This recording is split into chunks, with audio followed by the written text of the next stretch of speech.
स्वयंचलित हवामान केंद्राचा शेतकऱ्यांना मोठा फटका बसतोय। वादळी वाऱ्यासह पाऊस आणि गारपिटीने झोडपूनही स्वयंचलित हवामान केंद्रांमध्ये त्याची नोंदच होत नाहीये। पावसाचं प्रमाण मोजण्यासाठी राज्य शासन आणि स्कायमेटकडून AWS म्हणजे स्वयंचलित हवामान केंद्र उभारण्यात आली, मात्र पाऊस वा गारपिटीची नोंदच या केंद्रात होत नाहीये, असं धक्कादायक वास्तव समोर आलंय। बुलढाण्यातल्या सिंदखेड राज्यातील दुसरबीड, मलकापूर, पांगरा, शेंदुरजन मंडळातील बऱ्याच गावांमध्ये गारपीट झाली आहे। उभी पिकं मातीमोल झाली आहेत, मात्र या ठिकाणी पाऊस पडलाच असल्याची नोंद झाली नाहीये। कागद त्या संदर्भातला झी24 तासच्या हाती लागलेला आहे आणि याचा फटका पीक विमा प्रीमियम भरणाऱ्या सर्व शेतकऱ्यांना बसतोय। तर थेट जाणार आहोत बुलढाण्यात आणि जाणून घेऊया शेतकऱ्यांना कुठल्या समस्यांना सामोरं जावं लागतंय। आमचे प्रतिनिधी मयूर निकम यांनी शेतकऱ्यांशी बातचीत केली आहे। स्वयंचलित हवामान केंद्राचा फटका शेतकऱ्यांना बसतोय। बड़े शेतकरी तकरार करतात। अमृत नोनी आर्थो प्लस ये एक प्रूवन फॉर्मूला है। इसमें मौजूद नोनी फल के गुण और आयुर्वेदिक जड़ी बूटियां शरीर को जरूरी पोषक तत्व देने के साथ साथ हड्डियों और जोड़ों के घिसने, उनमें होने वाले सूजन और दर्द को रोकने में मदद करता है। दर्द मुक्त जीवन के लिए अमृत नोनी आर्थो प्लस। तर त्यांच्या तक्रारीकडे दुर्लक्ष केलं जातं। शेतकरी आहेत आपल्या सोबत। काका, हे AWS जे स्वयंचलित हवामान केंद्र याचं नुकसान आहे तुम्हाला? याचं अतोनात नुकसान आहे आम्हाला। आणि पाऊस कुणी दुसरीकडे पडतो आणि आमचं नुकसान होतंय। पाऊस आमच्याकडे पडतो आणि ते स्टेशनला पाऊस पडत दाखवत नाही, त्यामुळे आमचं खूप अतोनात नुकसान होते।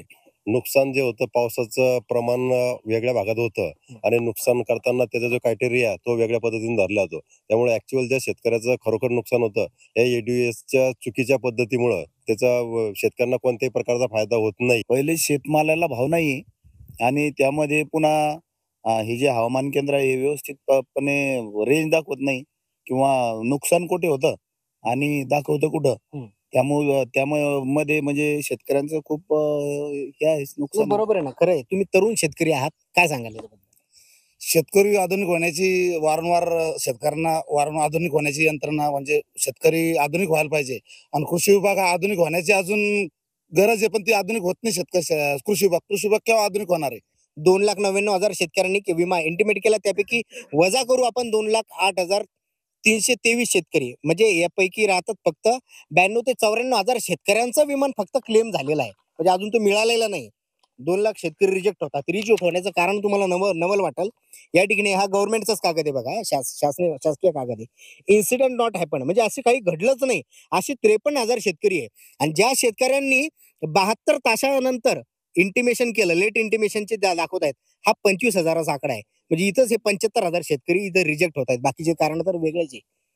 अहो, 72 तासाच्या नंतर शेतकरी इंटिमेट करतोय, साईट चालू नसल्यानंतर शेतकरी करणार काय?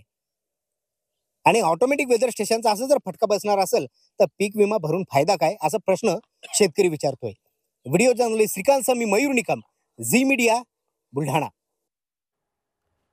दरम्यान स्वयंचलित हवामान केंद्र पावसाची नोंद का दाखवत नाही याबाबत झी24 तासनं जिल्हा कृषी अधीक्षकांना विचारलं, त्यांनी काय उत्तर दिलंय ऐकूया। एका महसूल मंडळामध्ये साधारणतः त्याचा जो एरिया असतो तो एक 20 ते 25 किलोमीटरचा जो आहे ती रेडियस आहे आणि त्याच्यामध्ये एका महसूल मंडळामध्ये एक स्वयंचलित हवामान केंद्र बसवावं आणि त्याचे रीडिंग आपण हवामान त्या महसूल मंडळासाठी लागू करावेत असं आपल्याकडे आहे।